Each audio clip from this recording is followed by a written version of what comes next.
Seguimos tardeando con Uninorte FM Estéreo y hasta ahora tengo un nuevo tema y un nuevo invitado. El doctor David Luna, exministro TIC, ex senador, con más de 27 años de experiencia en el sector público y actual precandidato presidencial, llega a nuestra universidad para dialogar con estudiantes en el espacio Hablemos Con. Este es un encuentro organizado por distintos grupos estudiantiles que fomenta el intercambio de ideas sobre participación política, oportunidades de crecimiento y los cambios que necesita el país. Antes del evento, el doctor Luna se encuentra aquí conmigo en Tardeando para compartir con todos los tardeadores su visión de país. Bienvenido. Lina, muchas gracias. Muy feliz de estar en Uninorte, estar en esta maravilla de emisora. Quiero saludar muy especialmente a Roberto, a María Eugenia, a Joshua, a todo el equipo que nos acompaña. Gracias por esta invitación, muy feliz. No, un gusto recibirlo y escucharlo. También quiero darle la bienvenida a dos, coequiperos en esta mesa de trabajo. Me acompaña María Eugenia Gómez Arias, ella es miembro del Grupo Estudiantil Cosmopolítica, uno de los organizadores de este evento. Ella es egresada, ella es politóloga y además estudia en quinto semestre Relaciones Internacionales. Y Joshua Cruz es editor del medio de comunicación estudiantil El Punto Noticias y estudiante de quinto semestre de Comunicación Social. ¿Cómo estás, María Eugenia? ¿Cómo estás, Joshua? Bienvenidos. Gracias por acompañarme. Gracias también. Un gusto estar acá con ustedes, acompañarle a usted, doctor David Luna. Sin el doctor, dígame David, relajado. Okay. Listo, pues. Igualmente, agradezco mucho este espacio de poder conversar, ¿no? De poder tardear, como dice el espacio, y el ver un poco, quizás, o conocer un poco más a fondo qué es lo que opina precandidato, ¿no? Claro. ¿Qué opina nuestro invitado sobre algunos temas puntuales y que terminan siendo de interés para todos? Así es, bueno, vamos a dar contexto a los tardeadores. David es egresado de la Facultad de Jurisprudencia de la Universidad del Rosario, con especialización en Derecho Administrativo de la misma institución y una maestría en Gobierno y Políticas Públicas. Su partido político hasta hace unos meses fue Cambio Radical. A lo largo de su carrera ha ocupado diversos cargos públicos: edil de Chapinero, 2 veces concejal de Bogotá, representante a la Cámara por Bogotá, viceministro de Relaciones Laborales, alto consejero presidencial para las regiones y la participación ciudadana y ministro de Tecnologías de la Información y las Comunicaciones. En 2022 fue elegido senador de la República, cargo al que renunció en enero de este año para aspirar a la presidencia en las elecciones de 2026. ¿Bien? Estás absolutamente dateada, Lina. Informada. Falta una cosita chiquita. Yo comencé mi vida pública en mi barrio, como miembro de la Junta de Acción Comunal, de la Corporación de Vecinos. Yo me precio, y lo digo con mucha humildad, de tal vez ser el único servidor público o político en Colombia de haber hecho la carrera desde el principio sin saltarme un solo escalón, poquito a poquito, en un país que tiene una herencia maldita y tan complicada como la del narcotráfico, donde se piensa o se cree que uno se puede o debe hacer rico de un día para otro o famoso a los 3 días. Yo creo que el poco a poco, el escalón por escalón ayuda. Bueno, y le pregunto, teniendo en cuenta esta visión, cuando mira hacia atrás, ¿cómo esa experiencia de ir del poco a poco, de ir en la base, en el territorio, le amplía su visión hoy que quiere llegar a la presidencia?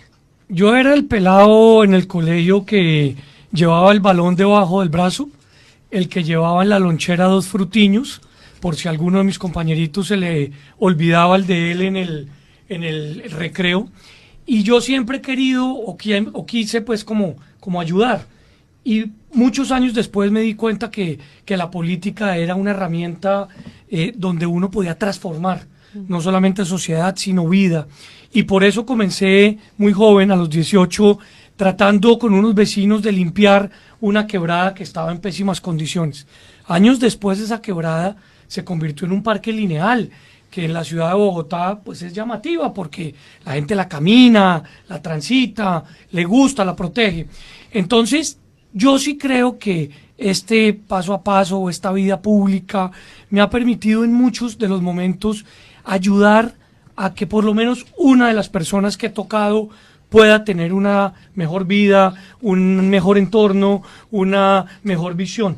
Por eso pues yo trato de hacer la política bajo un precepto fundamental que es, la entiendo como el arte de servir, no como la actividad para servirse.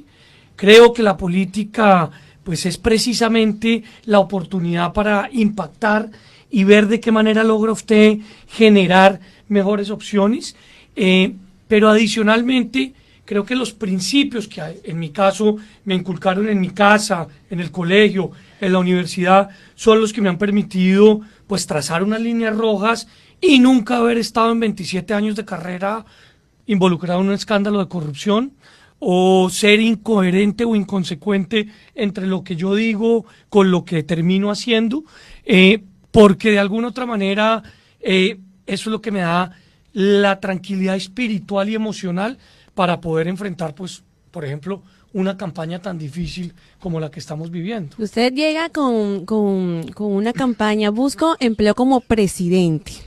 Usted nos está vendiendo su hoja de vida, está presentando sus principales logros y hace unas semanas presentó su propuesta a hacer un triple salto para el país, donde se enfoca en 3 pilares: tecnología, seguridad y renovación generacional. Esto último justamente para no enmarcarse en un espectro político. ¿Nos podría ampliar esta propuesta y además cómo piensa enfrentarlos desde una agenda presidencial? Lo primero, Lina, es ¿por qué estoy poniendo a consideración mi hoja de vida? Porque me parece lo mínimo. Si tú quieres servir como presidente, lo mínimo que puedes hacer es que la gente sepa quién eres, con quién estás casado, qué hijos tienes o si no los tienes. Pero 2, cuál ha sido tu trayectoria, tus ejecutorias y tus propuestas. Me parece un gesto pues de sinceridad, pero adicionalmente estoy en la tarea de que la gente me conozca, claro, sepa quién soy, sepa qué he hecho, sepa por qué lo he hecho. Entonces ese es un primer punto que lo estoy llevando en el pecho todos los días con un código QR para decirle a la gente: baje mi hoja de vida en su celular, deme la oportunidad de conocerlo, deme la oportunidad de que usted me conozca. Primer tema. Segundo tema, yo sí creo que Colombia está preparada para un recambio generacional político. ¿Por qué razón? Porque quienes nos han gobernado en los últimos 40 años merecen seguramente gratitud, pero el país merece nuevas ideas. Y yo, que vengo del mundo de la tecnología, pues estoy planteando unos temas de los cuales increíblemente no se está hablando. A mí me sorprende, por ejemplo, que se habla de reforma laboral, de pagar mejores sueldos o de trabajar menos los domingos, cosa con lo cual estoy de acuerdo, pero nadie en este debate, nadie ha dicho que la inteligencia artificial va a transformar o destruir 90 millones de empleos. ¿Quién está pensando en reentrenar o en recapacitar el casi 1 millón de personas que trabajan en todo el sector asociado a los call centers? Sí. Por ejemplo, esas labores, supuestamente, si se automatiza dicha actividad, va a desaparecer. Y tercero, ¿por qué yo hablo de una actividad de renovación política? Yo no denigro de la política y yo no pienso ser un candidato ni alternativo ni mucho menos outsider. Yo lo que sí quiero definitivamente es recuperar el valor de hacer política dignamente. No tener que pensar que para usted hacer política tiene que tener bolsas llenas de dinero, o para usted hacer política tiene que pensar en que solamente puede ser la herramienta de la transacción.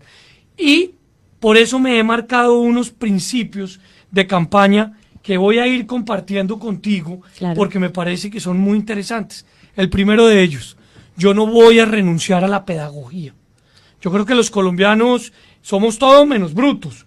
Hay que explicar por qué razón estamos viviendo una crisis de gas. Y seguramente el ciudadano, después de entender, va a tomar partido sobre quién propone mejor fórmula para resolverlo. Entonces, creo que ahí es donde va a elegir Colombia. Más que la izquierda o la derecha o el centro, es el tipo de liderazgo que queremos ver. A mí en la calle me dicen: David, y me miran a los ojos: ¿usted es de los que va a robar? ¿Usted es capaz de cumplir los compromisos? ¿Usted es capaz de liderar el país en esta crisis? ¿Usted va a respetar las instituciones, comenzando por la justicia? Y yo creo responder legítimamente que estoy en ese ejercicio. Entonces, Eso es lo que yo siento que se va a mover en esta elección. En ese punto, yo sí quería pues realizar una pregunta. Y es, teniendo en cuenta esto que menciona, que ve la política como el arte de servir, ¿no? Y que se tiene que buscar siempre esta vocación de solucionar problemáticas, plantear estrategias. Entonces, antes, o teniendo un poco en cuenta su reciente salida de uno de los partidos más tradicionales de Colombia, ¿cómo planea realizar alianzas estratégicas? Buscar coequiperos en lo que va a plantear para hacer realidad todas estas estrategias que va a proponer o que pretende cumplir, ¿no?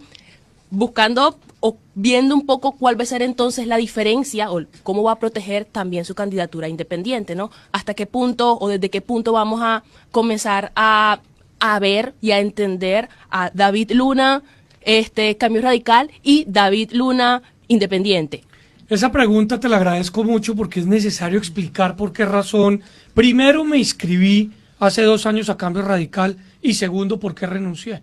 Yo terminé mi paso por el ministerio, tuve el inmenso honor de ser becado por el gobierno americano en el MIT, vuelvo a Colombia, creo una alianza educativa y veo venir el triunfo de Gustavo Petro. Lo veo venir en mi análisis político. Entonces yo digo, voy a ir a confrontar con respeto, pero con argumentos, seguramente a ese presidente. Y empiezo a buscar dónde participar. Solo veía 2 partidos que podían estar en oposición: Cambio Radical y el Centro Democrático. Y tomo la decisión de solicitar ingreso a Cambio Radical, que entre otras me abrieron las puertas sin nada a cambio, y eso es importante decirlo, simplemente mostrando mi hoja de vida. ¿Por qué renuncio a Cambio Radical? Con la misma franqueza te contesto. Porque la gente decía, a mí me gusta lo que usted está haciendo, David Luna, pero no me gusta el partido. Y yo creo que uno en la vida tiene que saber entender qué es lo que la gente está buscando desde el punto de vista de la representación. En ese sentido, renuncio y dejo claro que una cosa es David Luna y otra cosa es el líder de Cambio Radical, Germán Vargas. Somos 2 personas diferentes, tenemos 2 liderazgos distintos, pero eso no me impide decir con franqueza y con firmeza, yo no denigro de la política. El político que es o que está inmerso en un escándalo de corrupción, que pague con todo el peso de la ley y tras las rejas. El que hace las cosas de manera correcta en un partido que evidentemente tiene problemas o tuvo problemas, pues tiene una responsabilidad política. Y yo sí creo que de los partidos que han tenido problemas, que entre otras son, pues casi todos, terminan asumiendo una responsabilidad política. En segundo lugar, María Eugenia, voy a salir a buscar firmas. ¿Por qué? Porque ese es un mecanismo que permite la Constitución política. Y lo permite básicamente por eso, porque uno debe tener espacio político en un sitio distinto a un partido si lo quiere hacer. ¿Serán los ciudadanos los que me van a dar o no la posibilidad de presentarme? En un movimiento que queremos denominar Sí hay un camino. Porque yo sí creo que hay un camino no solo para recuperar la esperanza, para recuperar la moral, la ética, sino para dejar de confrontar. Y ahí viene el segundo de los principios que te mencioné. Yo creo que hay un mantra. Siempre proponemos. Criticar sin proponer es pereza disfrazada de opinión. Y a mí me parece que es súper clave decir cómo resolver los problemas que hoy vivimos. Usted mencionó algo muy importante, David, y es que en tiempos de polarización política en que estamos pues viviendo entre derechas, izquierdas, usualmente, que estamos en una constante división a nivel social entre distintas facciones de la política colombiana, hay un tema que me gustaría como que abordar, y es el concepto de centro, que usted comúnmente lo suele referenciar. Para usted, ¿qué es el centro político? Joshua, el centro político es defender con contundencia, sin ningún tipo de temor ni tibieza, la libertad de prensa. Que cualquier persona que ejerza el periodismo lo pueda hacer sin ningún tipo de contradicción por parte del Ejecutivo. El centro político significa, evidentemente, defender la institucionalidad, la autonomía que tiene o la justicia o, en su defecto, el legislativo frente a un gobierno. cualquiera que sea el presidente. O sea, yo no me imagino ni por las curvas un David Luna criticando, cuestionando e incluso promoviendo la protesta en contra de una institución que es totalmente autónoma al presidente simplemente porque le dio un negativo en alguno de los proyectos planteados. Entonces, yo creo que eso significa el centro desde el punto de vista, digamos, filosófico. Estar totalmente alejado de los extremos que hoy están representando la política colombiana. Pero permítame ir más allá. Yo le pregunto a los oyentes, ¿quién les llena la nevera a ustedes? ¿Se la llena el señor Petro o el señor Uribe? No. ¿Quién le paga el servicio público de la luz en Barranquilla a los ciudadanos? ¿El señor Santos o el señor Bolívar? No. Se los llena el trabajo de cada uno para conseguir esa plata que cuesta el servicio público o el mercado. Y en ese sentido, siento que hay una necesidad de buscar soluciones, no de buscar contradicción. Yo no soy un candidato pirotécnico. Y acá viene el tercer principio. Yo no reacciono en caliente. Y ojo con esto, decanto los hechos antes de hablar, más allá de perder el momento o la coyuntura, o el like o el escándalo. Y creo que ahí hay una diferencia grande en poder entender que cuando a usted lo eligen como alcalde, como gobernador, como presidente, lo eligen para gobernar a todos y lo eligen para resolver los problemas de todos, independientemente si soy presidente de que el alcalde sea de un partido distinto al que yo pertenezco, porque lo que verdaderamente genera y construye es esa gran capacidad que en estos momentos se está dando. Déjeme darle un ejemplo rápido, Lina. El fin de semana pasado, Feria Internacional del Libro, Festival Vallenato, concierto de Maluma, Maratón de Cali, concierto del Salsero, concierto de Chayanne y cientos de muchos más eventos en las ciudades. Imagínense ustedes si el gobierno nacional no controvirtiera con los gobiernos locales, ¿cómo empujaría de importante y de interesantemente ese ejercicio? Entonces yo lo que creo es que ahí hay unas grandes opciones para sumar y no para dividir. Interesante escucharle. Ya sé que nosotros nos está acabando el tiempo porque luego viene el evento Hablemos con, ahí va a poder profundizar todas sus ideas, pero yo no quiero que se vaya sin hablarnos de la educación superior. Cómo las universidades, cómo la educación superior integran su plan de gobierno, ¿verdad? Y cómo los jóvenes, además, ayudarán también, participarán en la construcción de políticas públicas. ¿Cómo visiona este escenario? Esto es muy importante y además mi respuesta tiene que ver mucho directamente con esta universidad. ¿Por qué razón? Porque quienes nos oyen y que son parte de esta comunidad tienen que sentirse muy orgullosos que la Universidad del Norte pues tenga uno de los rectores más reconocidos en la vida académica en el país. Pero también tienen que sentirse muy orgullosos que la Universidad del Norte esté entre las mejores universidades según la consideración o el índice que hace Sapiens Research. Pero también tienen que sentirse muy orgullosos que la Universidad del Norte tenga talentos a tal nivel que sus observatorios, por ejemplo el de seguridad, esté considerado como uno de los más importantes del país, o como que la Facultad de Ciencia Política esté considerada como una de las 3 más importantes en el país. ¿Eso por qué lo digo? Porque yo le quiero preguntar a los ciudadanos si quieren que los obliguen a estudiar donde el Estado o el presidente de turno quiera que estudien.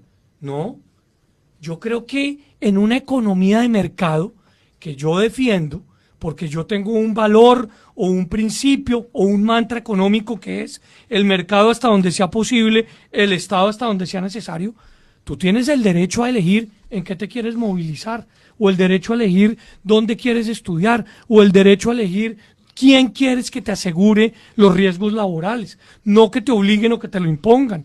Y en ese sentido, siento que evidentemente la educación privada y la educación pública no pueden seguir en esa confrontación tan compleja que solamente están buscando generar quienes les interesa ideologizar a la sociedad. Las dos educaciones, sea pública o sea privada, deben ser de altísima calidad. Y a las dos educaciones hay que buscar todas las posibilidades para poder acceder. Pero en segundo lugar, cuando tú hablas de educación superior, también tienes que pensar en que no todo el mundo quiere ir a estudiar una carrera de 8, de 9 o de 10 semestres. Y por eso hay que buscar alternativas.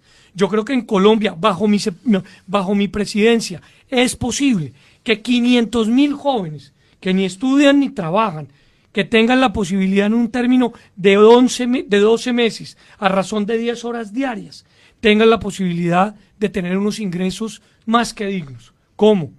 Con un proyecto de bilingüismo como el que está adelantando Barranquilla en sus colegios públicos, pero enseñando a programar, a desarrollar software. ¿Sabes por qué? Porque Estados Unidos, India, Estonia pagan a $150 la hora. Sí, la hora. $150 son más o menos calculados 600.000 pesos. Todos los embajadores colombianos, en vez de estar en tantos cócteles, en vez de estar en tantas, acciones u obras o eventos, deberían estar buscándole trabajo a los colombianos jóvenes que perfectamente podrían demostrar con su talento esas capacidades. Eso es pensar de manera distinta la educación. Y por último, si no le metes el componente de tecnología al aprendizaje, no del mañana, de hoy, vamos a fracasar. Acá necesitamos estar preparando a los próximos técnicos en ciberseguridad, a los próximos técnicos en inteligencia artificial, a los próximos técnicos en Internet de las Cosas, a los próximos técnicos en blockchain. La pregunta es muy sencilla. Por más de que estudien lo que quieran estudiar, ¿cuántos de los candidatos a la presidencia hoy dominan los temas que tienen la agenda del mundo en estos momentos? Eso es lo que nos debemos preguntar. Será su fuerte. Definitivamente. Bueno, David Luna, muchísimas gracias por acompañarnos, por compartir sus ideas con los tardeadores. No, muchas gracias a ustedes por esta invitación. Muy feliz de estar con ustedes y bueno, muy feliz de poder haber compartido con esta mega emisora de la Universidad del Norte. Qué impresión, sobre todo este estudio en la mitad, es como una pecera. Está linda, como una pecera, tal cual. Que así deberían ser las oficinas públicas. ¿Cierto? Para que todo el mundo sepa qué es lo que uno está haciendo durante el día, durante la noche o durante la hora de almuerzo. Claro que sí. Bueno, y a mis coequiperos, muchísimas gracias, Joshua Cruz y María Eugenia Gómez, por acompañarnos. A ustedes, muchas gracias Los también espero por para este ejercicio nuevamente, Listo, ¿vale? Claro, un deporte. Claro, bueno, seguimos tardeando con Uninorte FM Estéreo.